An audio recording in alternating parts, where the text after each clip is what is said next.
Bom, boa noite. Nós estamos aqui com a nossa convidada, a Vorrane Isabelle Costa de Araújo. A Vorrane é doutora em História da Ciência pela Casa de Oswaldo Cruz e atualmente está como bolsista pós-doutoranda na Universidade Federal de Campina Grande. Ela vai fazer a apresentação para a gente hoje com esse tema: alimentação, saúde e doenças carenciais em períodos de seca nos sertões do Rio Grande do Norte, de 1877 e 1935. Então, Vorrane, a gente agradece muito a sua participação aqui. Fique à vontade para fazer a sua fala. Bem, muito obrigada, Thay, obrigada a todos, né, por estarem aqui nessa chamada de vídeo, né, como a Thay falou, me chamo Vorrane, gostaria de agradecer, né, o convite do aqui hoje, gostaria de dizer também que eu tenho uma admiração muito grande por esse grupo, né, porque é um grupo muito atuante, né, assim, para ser localizado no contexto do Nordeste, né, então tem uma atuação que eu considero, assim, muito importante. É um grupo que eu tenho uma profunda admiração, que venho acompanhando, assim, nas redes sociais, né, e eu estou muito feliz de estar aqui hoje, né, para falar um pouco sobre a minha pesquisa do doutorado, mas eu também vou trazer algumas coisas já do pós-doutorado, né, então, praticamente, vocês estão sendo os primeiros aí a saberem desses resultados que eu já venho colhendo também no pós-doutorado, né, então, eu intitulei a minha fala de hoje de alimentação, saúde e doenças carenciais em períodos de seca nos sertões do Rio Grande do Norte, nesse recorte temporal de 1877 a 1935. Gostaria de dizer, né, que esse recorte, na época em que eu estava na qualificação e também na defesa, foi um recorte assim que a banca se impressionou muito, né, porque é um recorte extenso, que pega dois sistemas de governo do contexto do Império e o início da República. O recorte temporal ele foi proposital porque eu queria justamente fazer esse acompanhamento aí de como foi essa transição do Império para a República no tocante aos assuntos referentes à alimentação, mas também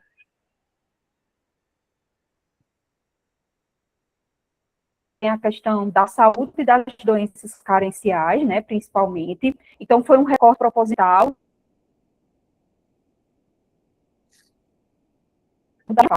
Essa imagem que apareceu, eu já trabalho com ela desde a tese, mas no pós-doutorado eu tenho trabalhado com mais frequência, porque no pós-doutorado eu estou analisando as representações sobre a fome que aparecem no jornal Mossoroense. Essa é uma das imagens, inclusive, que eu analiso no pós-doutorado, né? Então, vocês vão ver aqui que ao longo da minha fala eu também vou remeter bastante às minhas pesquisas do pós-doutorado, né? E esse jornal ele é muito interessante porque ele é um dos poucos jornais ilustrados do Rio Grande do Norte. É ele praticamente quem inaugura essa fase ilustrada na imprensa potiguar, né? E quem está à frente dessas ilustrações é o João da Escócia, né? Que é de uma família de jornalistas, né? O pai dele foi fundador desse jornal. Esse jornal foi fundado no contexto da seca de 1877, então é um jornal bem emblemático, e ele funciona até hoje em Mossoró, e ele tem esse mesmo título, que é o Mossoroense, né? Então, essa é a principal fonte que eu tenho trabalhado no pós-doutorado, mas na tese eu já vinha trabalhando com esse jornal, mas pensando ele não no contexto da fome, mas pensando na questão alimentar em si, né? Então, eu lembro que na época da minha qualificação, eu levei para a banca um material muito do século XIX, porque toda a minha trajetória de pesquisa, principalmente na graduação e no mestrado, ela foi no século XIX, né? Então, boa parte da minha trajetória acadêmica é nesse contexto. Só na tese e no pós-doutorado é que eu extrapolei para o século XX, né? Então, na época da qualificação, eu levei o material do século XIX, que era um material que eu já tinha mais propriedade. E eu lembro que quando eu encerrei a minha qualificação, eu encerrei com essa citação, né, que fala que ela foi retirada de um relatório do presidente de província daqui do Rio Grande do Norte, que foi produzida no contexto da seca de 1877, e aqui o presidente de província, ele relata como eram os retirantes da seca naquele contexto, né? Então, ele descreve como eram esses retirantes, a quantidade deles, né, no Rio Grande do Norte, mas também se refere um pouco à questão alimentar, né? Então, nesse relatório, ele relata, né, que pelo menos 20 mil pessoas das diferentes faixas etárias, desde idosos até crianças e inválidos, eles habitavam nus e famintos. Compara eles a múmias, esse é um discurso muito comum quando se fala de fome no Rio Grande do Norte, comparar pessoas a múmias ou a pessoas esqueléticas, né? Diz que elas estavam com os músculos expostos, que praticamente não tinham pele e que eram só ossos, né? Então, essa era a ideia de retirante da seca que o presidente de província na época descreveu. E aí ele destacava que dentro desse contexto havia alguns serviços de assistência, como, por exemplo, estabelecimentos de caridade, hospitais e casas de órfãos, que tinha ali em torno de 4 a 5 mil doentes, e boa parte deles órfãos e maltrapilhos e famintos, né? Então, esse era o cenário do contexto da seca de 1877. E aí ele menciona, né, que praticamente eles não tinham o que comer, né? Então, havia todo esse contexto aí. Quando eu qualifiquei, a primeira coisa que me deu vontade de ir foi ir a São Paulo, porque esse discurso me lembrou na hora das obras do Portinari, né, do Cândido Portinari, que são essas duas obras conhecidas dele, né, que é essa do canto esquerdo, que são Os Retirantes, e essa segunda, que é Criança Morta, todas as duas ali produzidas em 1944. Então, assim que eu terminei a qualificação, na mesma semana eu viajei para São Paulo, porque eu queria ver essas imagens, né? Eu queria ver essas pinturas de perto no MASP, e assim eu fiz. E eu fiquei um bom tempo olhando essas imagens, e é muito interessante porque, vejam, são pinturas de 1944, mas que se a gente voltar para aquele discurso da seca de 77, a gente vê que muito do que ele relata ali, de alguma forma, aparece nas imagens aqui do Portinari. Então, por exemplo, aqui no canto esquerdo, nós temos uma mãe que está segurando uma criança praticamente esquelética, muito parecido com o discurso que o presidente de província fez na seca de 1877. Aí tem esse senhor aqui, né, que está com um aspecto, assim, bem triste. Nesse outro cenário aqui, nós já temos essa criança, né, e praticamente a família com traços esqueléticos. Então, tudo isso para dizer que esse discurso da fome, ou essa imagem em torno da fome, ela não ficou na seca de 1877, ela extrapolou esse recorte. E vocês vão ver mais adiante que essa seca ela é muito emblemática no contexto nordestino, porque é ela quem vai projetar essa ideia do Nordeste da fome, né? Então, eu precisei ir a São Paulo porque eu queria muito ver essas imagens, né? Então, é só para mostrar para vocês que esse discurso da fome, ele se perpetua, e vocês vão ver que no século XXI, esse discurso, ele retorna, né? No final da minha apresentação, eu vou mostrar isso. Então, outra questão que eu queria destacar aqui para vocês, né, minha tese, eu trato de muitas coisas, e aqui eu fiz um recorte, então, após a minha fala, se vocês quiserem perguntar alguma coisa que eu não tratei aqui, fiquem à vontade, mas eu gostaria de falar como a ideia de sertões aparece na minha tese.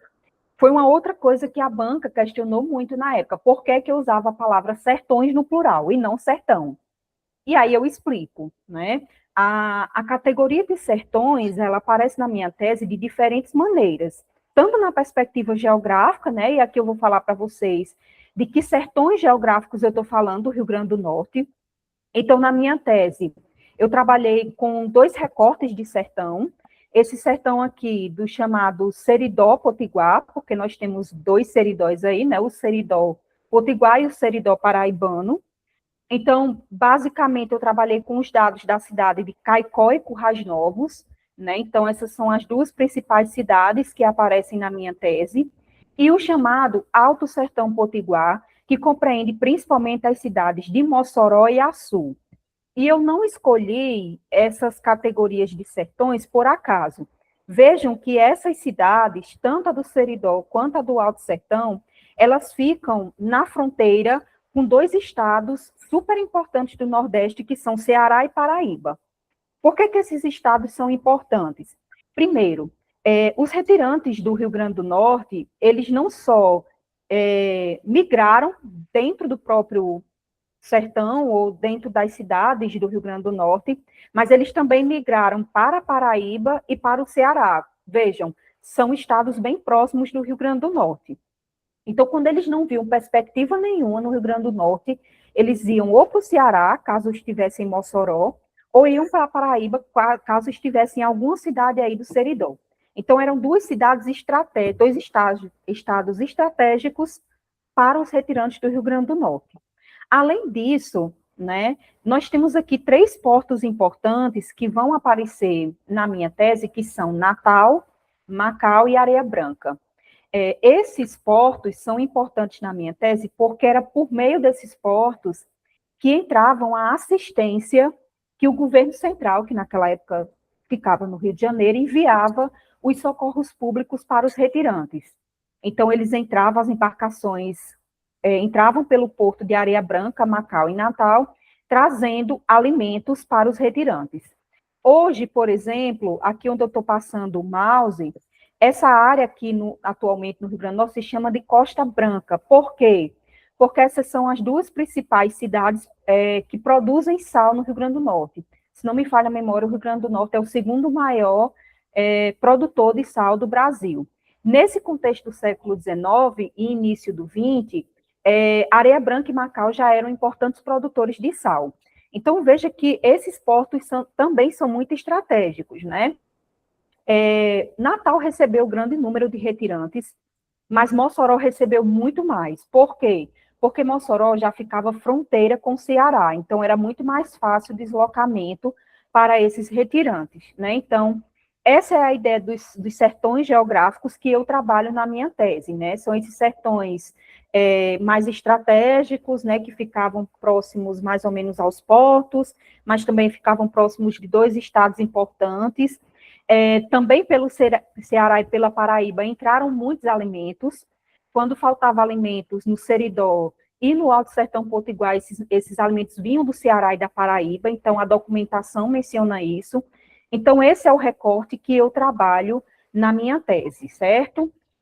E a ideia de sertões, para além da categoria geográfica, eu estou trabalhando aqui com esses sertões discursivos, que partem de diferentes agentes aí, desde os agentes que eu chamo aqui de sertões de dentro, que são essas autoridades governamentais, esses intelectuais potiguares e os médicos, que produziram falas e discursos sobre os sertões, os sertanejos e as alimentações que essas pessoas consumiam. Eu também trabalhei com a documentação de médicos e engenheiros, principalmente do Rio de Janeiro, e ambos pertenciam a essas instituições, que são o Instituto Politécnico Brasileiro, o Clube de Engenharia, o IOX e o IFOX, e o Instituto Oswaldo Cruz. Então, toda a documentação referente a essas instituições, além da documentação daqui do Rio Grande do Norte, eu pesquisei. E tanto os sertões de dentro, quanto os chamados, esses sertões de fora, né, que são essas pessoas que não nasceram no espaço sertanejo, no entanto, vieram para o contexto do sertão e produziram discursos sobre, elas vão tecer imagens a respeito, né, desses sertanejos do Rio Grande do Norte. Então, por isso que a categoria sertões, na minha tese, aparece no plural, porque eu não trabalho somente com um eixo ou com um recorte, por exemplo, geográfico. Eu trabalho também com essa ideia dos sertões dos intelectuais, dos médicos, das autoridades governamentais, de dentro e de fora desses sertões. E como é que a alimentação ela é abordada em minha pesquisa? Eu trabalho ela a partir de 2 conceitos principais, que é essa ideia do sistema alimentar sertanejo, que eu parto muito de uma perspectiva histórico-antropológica, e aqui eu fui muito influenciada pelos estudos da antropóloga Julie Cavinac, que é professora da UFRN de Natal, e dos colaboradores dela, dentre eles o professor Muiracta Macedo, né, que escreveu junto com ela um livro chamado Comidas da Terra. É nesse livro que eles vão falar dessa ideia de sistema alimentar sertanejo, porque eles vão argumentar a ideia de que tudo se aproveitava em termos de alimentação aqui nos sertões, principalmente do Seridó. Então, por exemplo, os ossos dos animais, né, para fazer feijoada, o couro, principalmente em épocas de escassez, tudo era aproveitado do animal para fazer comida, principalmente no caso aqui, o sangue de porco, que tem um doce muito característico aqui do Seridó, que é o chouriço, que é feito do sangue de porco. Então, quem tem ascendência judaica e que mora aqui no Seridó não come desse doce, porque o sangue, né, do porco, ele não é visto com bons olhos na cultura judaica, né, ele é visto como algo impuro. Então, esses autores, eles vão argumentar que o sistema alimentar sertanejo, ele é fruto dessas condições socioambientais dos sertões do Seridó, né? Então, eles aproveitam de tudo, né, que aparecem para eles, adotam estratégias culinárias, né? Então, eu parto dessa ideia de sistema alimentar sertanejo. Para além dessa ideia, dessa concepção, eu também trabalho com a ideia de alimentação para além da perspectiva biomédica. O que é que eu quero dizer com isso? É que eu não penso a alimentação somente na perspectiva nutricional. Eu também penso a alimentação nos seus aspectos sociais, econômicos e principalmente culturais, levando em consideração que a cultura seridoense, ela é muito baseada na questão gastronômica. E aqui eu trabalhei com diversos autores, desde autores da antropologia até autores da própria nutrição, mas que têm um diálogo com a saúde coletiva. E por que com a saúde coletiva? Porque a saúde coletiva ela tem um diálogo mais próximo com as ciências humanas. Então, eu consegui ter mais afinidade com essa abordagem teórica, porque eles não olham para a nutrição somente da perspectiva biomédica, né, da explicação das calorias, das vitaminas, mas eles olham para esse entorno social, econômico e cultural. Então, para o contexto da minha tese, essa abordagem teórica fazia mais sentido para mim. Então, eu trabalhei com a Prado, com a Ana Kaneski, com a Garcia, com a Sônia Magalhães, né, que tem uma tese interessantíssima, que são Males do Sertão, que ela trabalha com a questão alimentar em Goiás. Então, essa foi uma tese muito importante para a minha pesquisa. Então, essa é a ideia de alimentação que aparece na minha tese, né, e que até hoje eu continuo com essa perspectiva. E o que são doenças carenciais? Na perspectiva da biologia, doença carencial é tudo aquilo que se refere à falta de alimento ou consumo irregular desses alimentos. Só que vejam, eu estou trabalhando com a ideia de alimentação que ela vai para além dessa discussão. E aí eu utilizo, para fundamentar a ideia de doença carencial, a dimensão social e histórica das doenças. E aí eu parto da Dilene Nascimento, né, e da Jaqueline, Ana Jaqueline Silveira, né, e também da Claudine Erlich, que elas trazem essa ideia de que as doenças elas são fruto das relações sociais e históricas de determinado contexto. Então, eu vou para além da conceituação biológica sobre doenças carenciais. E por quê? Porque na minha tese eu não analisei somente a falta de alimentos ou o acesso ou não a eles, mas eu analisei a questão fundiária, né, a questão de quem tinha acesso ou não a terras no Rio Grande do Norte, como era o acesso alimentar em contextos de seca, em épocas de fartura, como era o abastecimento alimentar do Rio Grande do Norte em épocas de seca e fartura. Então, veja, eu vejo a alimentação por outros prismas, então não fazia o menor sentido eu entender doenças carenciais somente da perspectiva da biologia, porque ela não abarcaria o que a minha documentação revelou em termos de dados, né? Então, veja que eu vou ampliando essa discussão de doença carencial. E aí, dentro desse grande recorte temporal, eu tenho vários aspectos de contexto para pensar. O primeiro deles é na seca de 1877 que esse fenômeno se torna um problema nacional.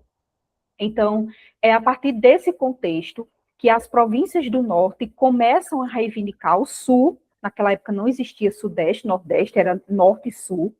Eles começaram a reivindicar do governo imperial, naquele contexto, possíveis soluções para combater as secas. E era a ideia de combate, não de convívio. A ideia de convívio com a seca, ela é bem posterior, é anos 40, 50. Aqui a gente trata, e até esse recorte de 1935, ainda é essa ideia do combate às secas, que teria como combater ela, né? Hoje em dia a gente sabe que a gente não combate a seca, a gente convive com ela. E a gente encontra soluções para conviver com esse problema socioambiental, porque não tem como combater uma coisa que é natural, digamos assim, daquele território, né? No caso aqui do Rio Grande do Norte, nós vivemos num contexto semiárido, então não tem como combater uma coisa que, digamos, é natural desse território aqui. Então a gente convive com a seca, isso hoje, mas naquele contexto era a ideia de combate. Já em 1877, o Clube de Engenharia e o Instituto Politécnico, eles já começam a discutir possíveis soluções para combater as secas. Então, eles defendiam muito a construção de açudes, por exemplo. Então, é a partir da discussão do Instituto Politécnico Brasileiro e do Clube de Engenharia que a gente vai ter a criação do IOCS, em 1909.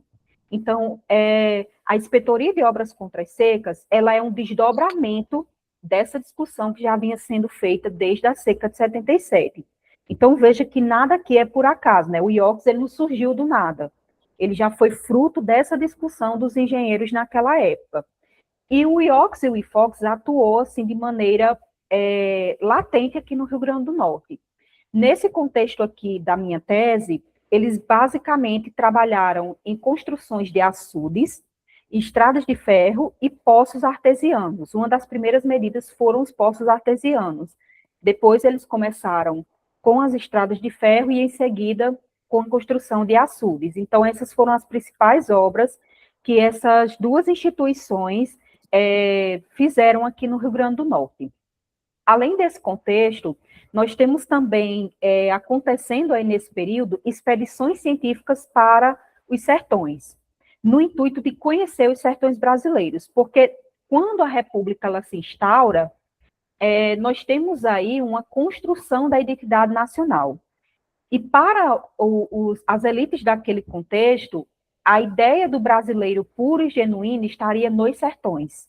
Então, eles começam a enviar expedições científicas para conhecer esses sertanejos.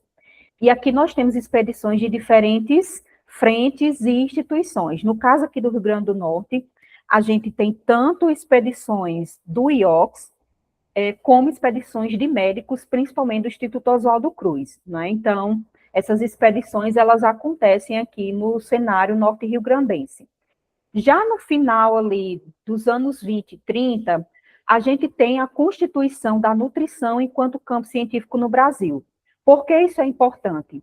Porque antes dos anos 30, não se existia uma espécie de caixa preta, como a gente chama na história das ciências, a respeito de um consenso do porquê essas doenças eram acometidas.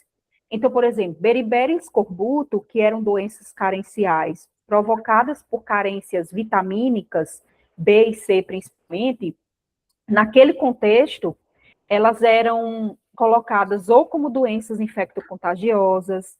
O beriberi, por exemplo, tinha uma controvérsia científica que dizia que o beriberi era fruto de movimentos nervosos, que era uma doença do sistema nervoso.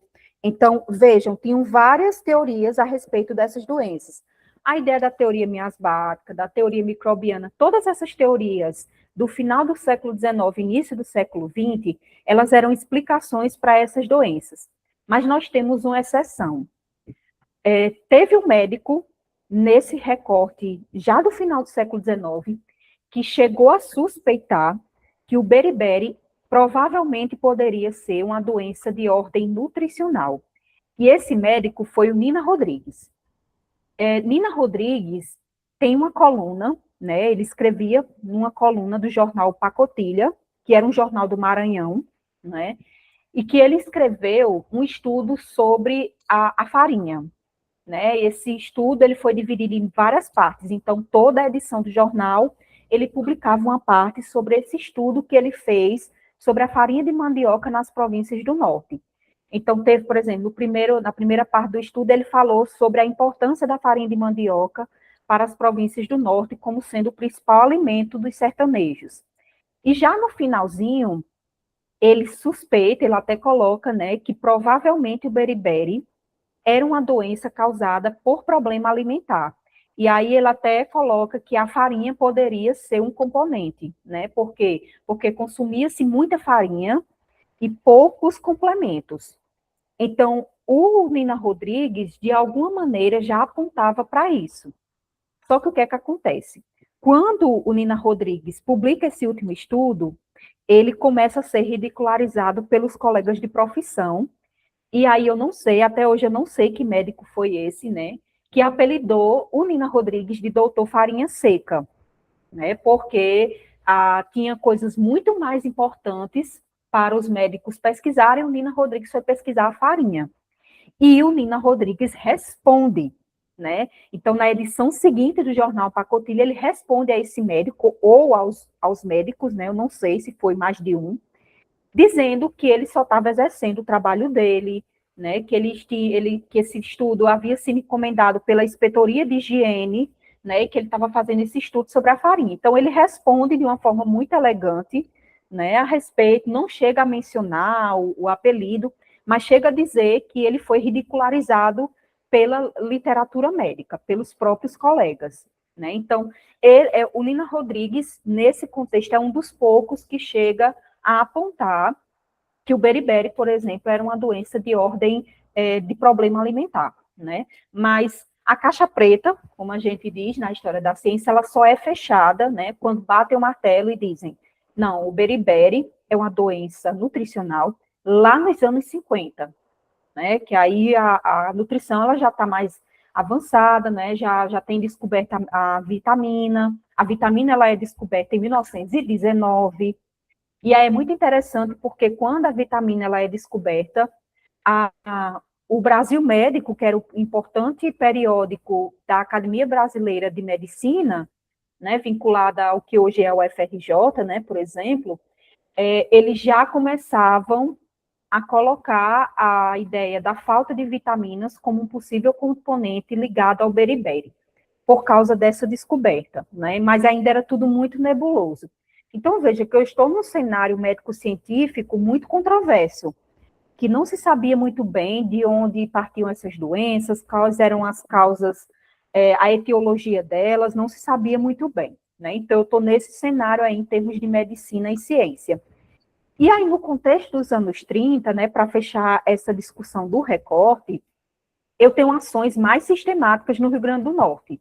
Então, por exemplo, a professora Jussiene Andrade, na dissertação dela, ela menciona a atuação do Departamento Nacional de Saúde Pública quando eles começam a distribuir leites no Rio Grande do Norte, principalmente para as populações sertanejas. Isso só vai acontecer a partir dos anos 30.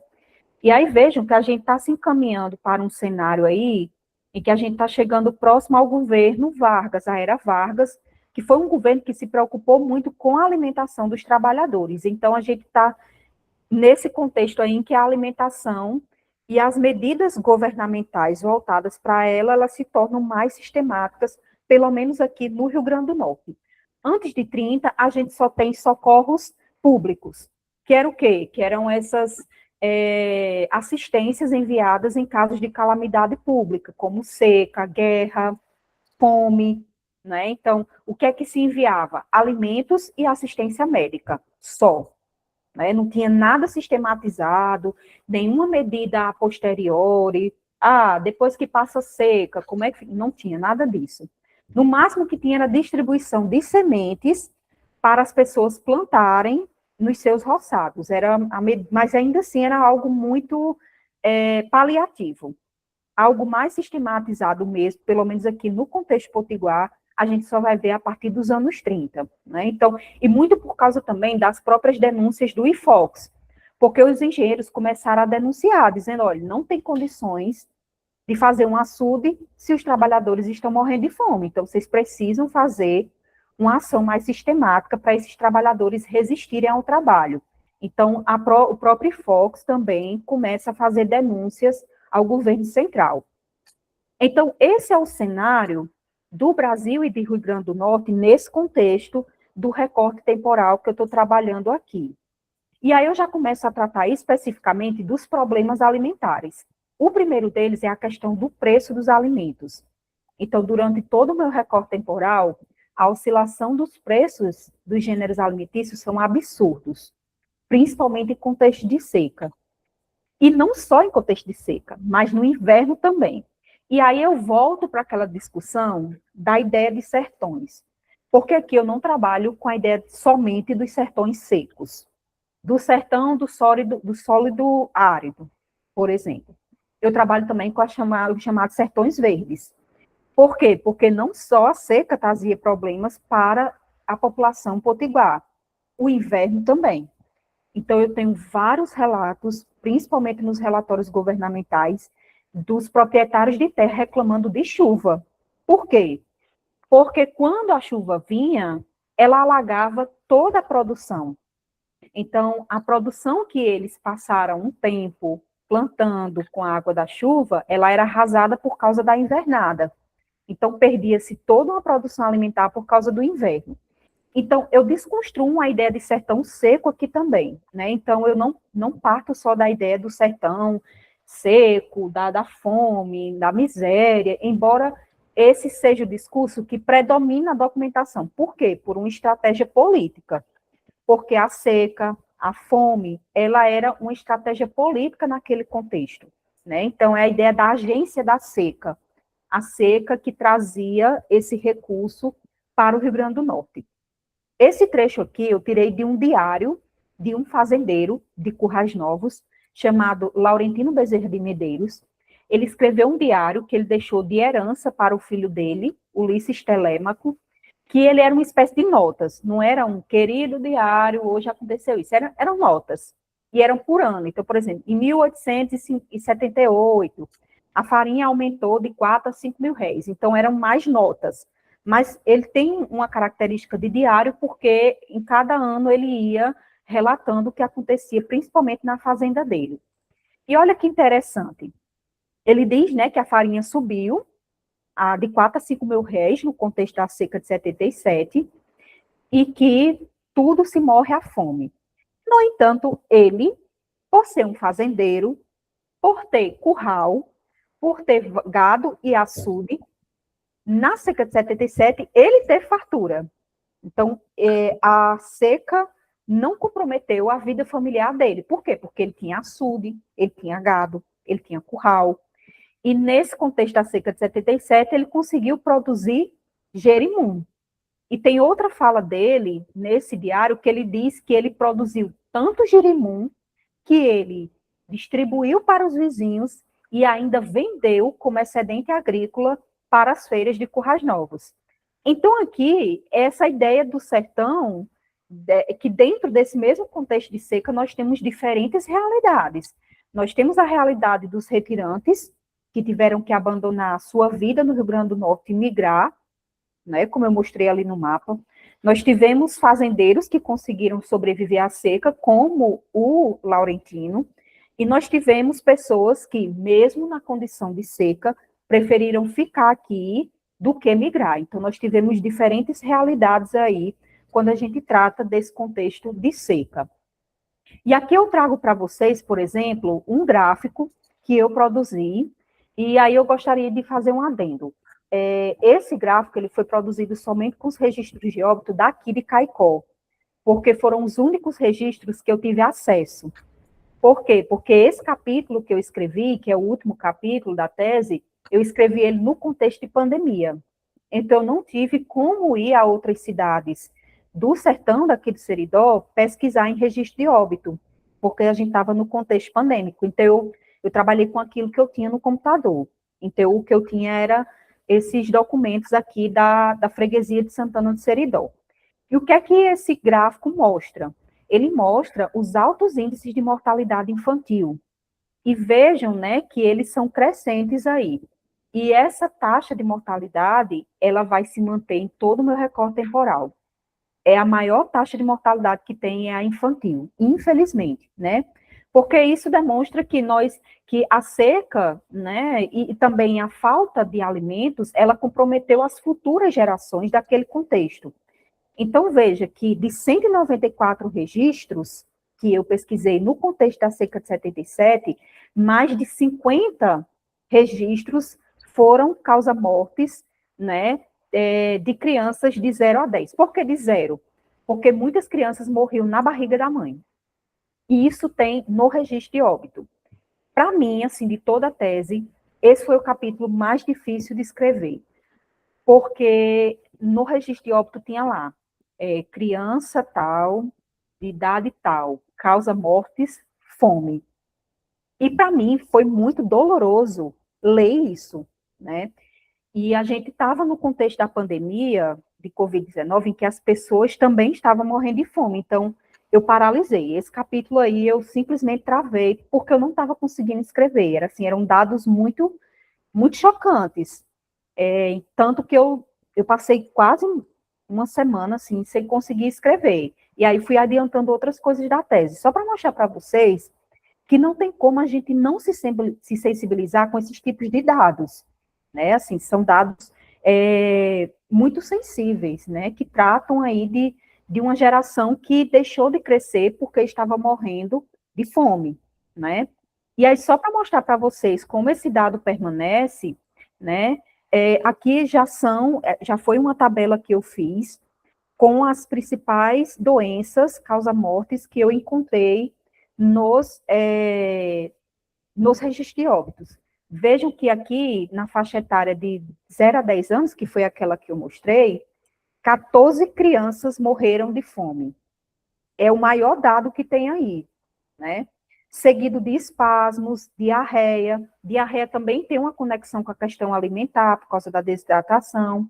As febres, dentição, e aqui eu tenho duas hipóteses. Tanto era a dentição da fase dentária, aí também tem que ver qual era a faixa etária, mas também a questão do escorbuto. Por quê?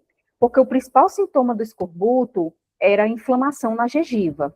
Ela inflamava, depois apodrecia e os dentes caíam, né? Então, eu tenho esses dois cenários aí. Tanto pode ser a dentição por causa da faixa etária, né? Porque a criança está na fase de dentição. E aí vocês podem me perguntar, como assim morrer de dentição? Sim, naquela época morria-se de dentição porque muitas crianças tinham febres muito altas, né? E em contexto de seca e falta de alimentos, elas acabavam morrendo, né? Porque você não tinha alimento suficiente para nutrir essas crianças. Então, vejam que são dados aí, boa parte deles relacionados a problemas alimentares. E aqui, né, foi um dado que eu tive acesso, já de Mossoró, só para mostrar para vocês, né, que mesmo mudando o recorte espacial, né, ou seja, indo para outra cidade, no caso aqui Mossoró, a taxa de mortalidade infantil, ela continuou alta. Essa tabela eu encontrei no livro do Vantan Rosado, chamado Capítulos da História da Saúde em Mossoró. Inclusive, né, aproveitando que a Tiziana está aqui, esse foi um dos poucos livros daqui do Rio Grande do Norte, de memorialistas, que eu encontrei dados sobre gripe espanhola, né? Então, esse livro do Vantan Rosado, ele traz alguns dados do contexto da gripe espanhola, mas assim, são dados bem, bem rápidos, mas ele chega a mencionar, né, o gripe espanhola, né, em Mossoró. Então, esses dados aqui são de 1917, né, e só para mostrar aqui para vocês que a taxa de mortalidade infantil, ela continuou alta em todo o meu recorte temporal. Essa aqui foi uma das poucas imagens emblemáticas que eu encontrei mostrando os retirantes da seca no Rio Grande do Norte. Essa imagem, ela foi retirada do jornal, do periódico Malho, que é um periódico carioca, era um periódico muito conhecido por ser ilustrado, né? Então, ele tinha tanto ilustrações feitas à mão, quanto fotografias, e essa foi uma fotografia, né, que foi tirada na Praça Augusto Severo, em Natal, e aí eu coloquei aqui a própria legenda, né, que eles intitularam Retirantes da Seca de 1904, na Praça Augusto Severo, em Natal, e eu fui investigar essa imagem e cruzando com os dados da historiografia do Rio Grande do Norte, eu descobri que essa imagem, essa foto, ela foi tirada no dia da inauguração do Teatro Carlos Gomes, que hoje, para quem já viajou aqui para Natal, né, para a capital, o Teatro Carlos Gomes, hoje, ele é chamado de Teatro Alberto Maranhão. E esse teatro foi construído com essa mão de obra aí. Foram esses retirantes que construíram o Teatro Carlos Alberto, a Praça Augusto Severo, toda a parte de esgotamento de Natal daquele contexto foram os retirantes que construíram. Então, se vocês prestarem atenção, eu vou até dar um zoom aqui, vejam que eles estão com as enxadas levantadas, ó. Então, eram trabalhadores mesmo, né? O jornal intitulou de Retirantes da Seca, mas boa parte deles estão com instrumentos de trabalho, olha. Principalmente aqui nessa parte dá para ver melhor. E aí é muito interessante porque a historiografia do Rio Grande do Norte, principalmente a Denise Matos Monteiro, ela diz, né, que nesse dia aí, o Alberto Maranhão distribuiu roupas para os retirantes da seca. Então, por isso que tinha esse aglomerado aí. Então, essa foto foi tirada no teatro, ali nas proximidades do Teatro Carlos Gomes, né, e vejam a quantidade de pessoas que tinham nessa imagem, né? Então, boa parte delas retirantes da seca. E essa imagem, ela foi um grande achado para mim. Então, eu já estou me encaminhando aí para o final, porque eu não sabia que, além de engenheiros, tinham vindo agrônomos para o Rio Grande do Norte.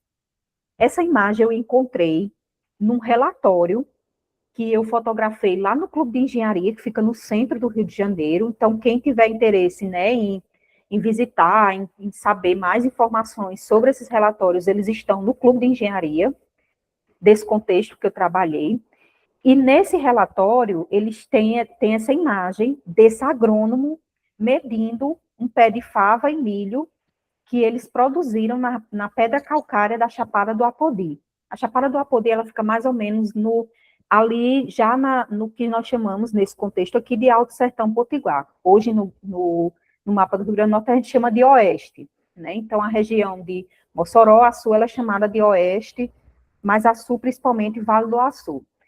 Então, veja, num sólido que inicialmente não tinha propriedade para esse tipo de plantio,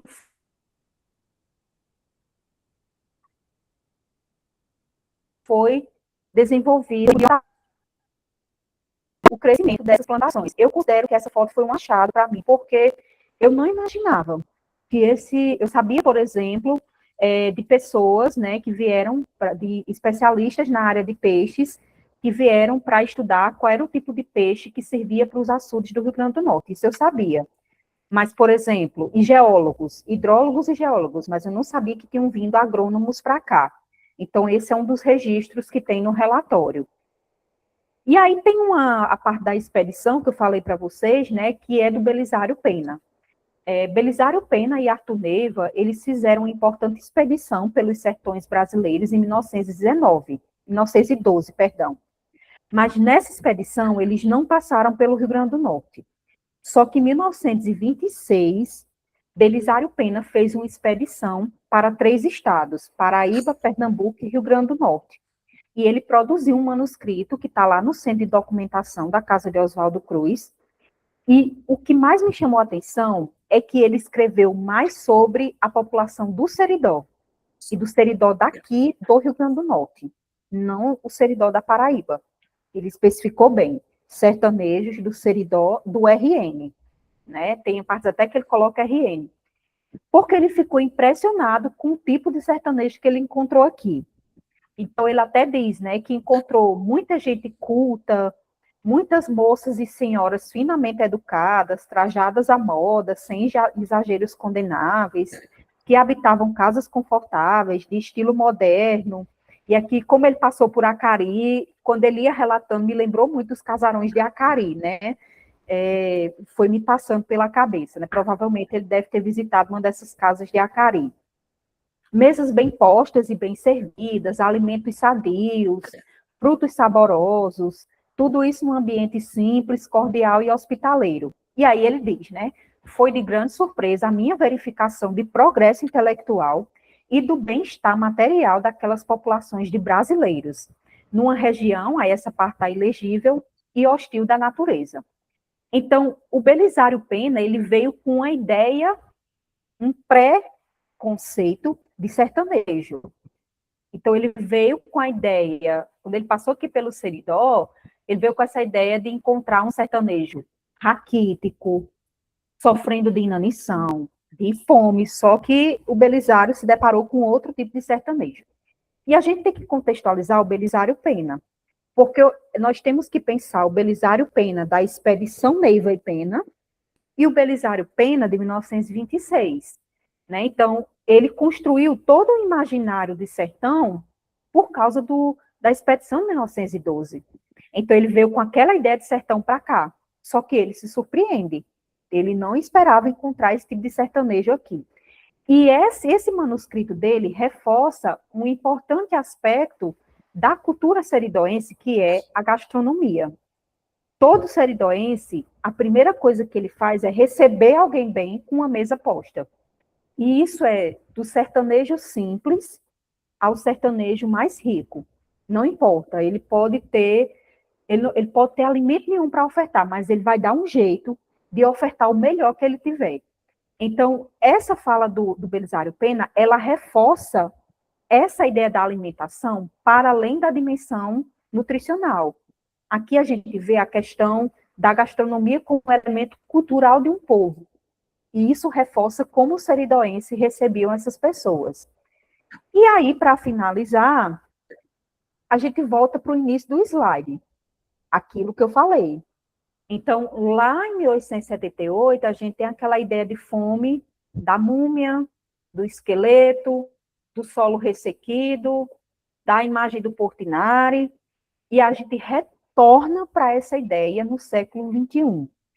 Essa reportagem, ela foi publicada no dia 7 de dezembro de 2021 pela Folha de São Paulo. Eu tinha acabado de terminar minha tese e eu ia escrever a introdução da minha tese quando eu recebi essa reportagem de um amigo meu da Paraíba. Amigo, olha aí. Aí eu fui ler. E aí tinha: famílias comem lagartos e restos de carne para na fome no RN. Seca, pandemia e crise deixam moradores do interior potiguar sem alimentação. Qual é a primeira imagem que aparece? É essa daí. Então, é a ideia do sertão seco, árido, com a carcaça do animal exposta, né? E essa é uma das imagens emblemáticas dessa reportagem. Qual é o curioso dessa imagem? Ela traz dados de outros estados do Brasil. Ela fala que no Rio de Janeiro, durante a pandemia de Covid-19, algumas pessoas fizeram filas nos supermercados do Rio para comprar restos de ossos. E eu lembro disso, eu estava no Rio de Janeiro quando isso aconteceu. As pessoas disputavam a tapa, os ossos, os restos de ossos que tinham nos açougues do Rio de Janeiro. Que no Ceará coisas parecidas estavam acontecendo, que no Rio Grande do Sul, tá? Só que o título da reportagem é sobre o Rio Grande do Norte. E aí tem uma fala de uma nutricionista daqui do Rio Grande do Norte que ela diz assim: as pessoas estão com tanta fome que elas voltaram a comer lagartos. E quem conhece o interior do Rio Grande do Norte sabe que lagarto aqui, as pessoas comem tejo, por exemplo, aves de arribaçã, tatu, em épocas de seca e em época de inverno. Então, o lagarto, ou esses animais que são típicos da fauna sertaneja, as pessoas consomem eles em épocas de seca e em época de fartura. Não tem essa ideia, né? Mas eles trazem um discurso que é fruto daquela época. Veja que aqui a gente está num contexto pandêmico, mas esses resquícios da carência alimentar e da fome que foi construído, esse imaginário que foi construído da seca de 77, né, ele sempre volta, e foi a partir dessa reportagem que eu decidi fazer o meu pós-doutorado, né? Então, ela foi o ponto de partida para voltar para a imprensa do Rio Grande do Norte, lá do início do século XX, né? E aqui eu encerro a minha fala, né? Agradeço a todos pela atenção, e aí fico aberta aqui aos comentários e perguntas. Obrigada. Vou só um momento que eu vou encerrar aqui a gravação. E eu vou parar aqui de compartilhar. Pronto.